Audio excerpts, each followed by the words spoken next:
యావత్తు దళిత జాతి కూడా గర్వించదగ్గ విషయం. ఈ బేగార్లు మాల బేగార్లకు సంబంధించిన సమస్య ఇది కేవలం ఒక రాష్ట్రానికే కాదు, 2 రాష్ట్రాలకి పరిమితమైనటువంటి అంశం. ఇది దాదాపుగా 75 సంవత్సరాల క్రితం నుంచి కూడా, బ్రిటిష్ కాలం నుంచి కూడా బేగార్లు మాల బేగార్లు శవాలని మృతదేహాన్ని ఖననం చేసేటువంటి వృత్తిని నమ్ముకొని, ఇది కేవలం మాల జాతికి సంబంధించిన వృత్తి. ఈ వృత్తి ఇన్నేళ్లుగా కూడా కొంత ధాన్యం ఇవ్వడంతోన అక్కడ వాళ్ళు ఆ ధాన్యంతోనే సరిపెట్టుకొని ఈ కుటుంబాలను పోషించుకున్నటువంటి పరిస్థితుల్లో ఇప్పుడు ధాన్యాన్ని ఎవరిచ్చే పరిస్థితుల్లో లేరు. కాబట్టి చాలా గ్రామాలలో ఇప్పటికీ కూడా సామాజికంగా ఆర్థికంగా వెనుకబడినటువంటి మా మాల జాతి బేగారుల్ని ఇప్పటి వరకు ఎవరు గుర్తించలేదు. కనీసం మా సమస్యలు కూడా పట్టించుకునేటువంటి నాదుడే లేడు. అందుకోసమనే గత 25వ తారీఖున మేము దాదాపుగా 1000 మందితో ఇక్కడ ఎమ్మెగనూరు నియోజకవర్గంలో మేము ధర్నా నిర్వహించడం జరిగింది. మా గర్జన విజయవంతమైంది. ఇది ముఖ్యంగా జయనాగేశ్వర్ రెడ్డి గారు మాట్లాడడం అనేది యావత్ 2 రాష్ట్రాల మాల దళిత జాతులంతా కూడా ఈ రోజు గర్విస్తా ఉన్నారు. ఆయనకి కృతజ్ఞతలు తెలుపుతా ఉన్నారు.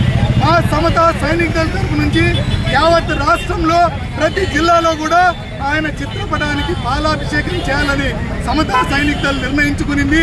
ఇది దాదాపుగా 79 సంవత్సరాల క్రితం నుంచి ఉన్నటువంటి అంశం. కాబట్టి ఈరోజు ఆ శాసనసభలో సీఎం గారి సమక్షంలో మా ఎమ్మెల్యే దేవి గారు మాట్లాడడం అనేది మేము చాలా గర్వించాం. ఆ కుటుంబానికి మేము ఏమిచ్చి రుణం తీర్చుకోవాలో మాకు అర్థం కావడం లేదు. కేవలం 2 రాష్ట్రాల్లో కూడా మా దళిత జాతికి సంబంధించిన అంశం మాట్లాడాలంటే ఖచ్చితంగా తెలియజేస్తా ఉన్నాం. అదేవిధంగా ఈరోజు ముఖ్యంగా తెలుగుదేశం పార్టీ అధిష్టానానికి చెప్తా ఉన్నాం. ఈరోజు దళితుల సమస్యల గురించి మాట్లాడే వ్యక్తి జయనాగేశ్వర్ రెడ్డి గారు. మళ్ళీ ఈయన ఎందుకు మంత్రి పదవికి అర్హత లేదో తెలుగుదేశం పార్టీ చెప్పాలి. కాబట్టి ఏ రాష్ట్రంలో తెలుగుదేశం పార్టీ ఎస్సీలకు సంబంధించినటువంటి ఏ అంశమైనా అది ఎమ్మెగనూరుతోనే మొదలు పెట్టాలని మేము డిమాండ్ చేస్తా ఉన్నాం. ఈరోజు మా సమస్యలు తీసుకుపోయి సీఎం గారికి స్వయంగా చర్చించి ఈరోజు మాకు న్యాయం చేయగలిగారు. కాబట్టి ఈ ఉద్యమం ఇంతటితో ఆగేది కాదని నేను తెలియజేస్తూ ఈరోజు చిత్రపటానికి పాలాభిషేకం చేశాం.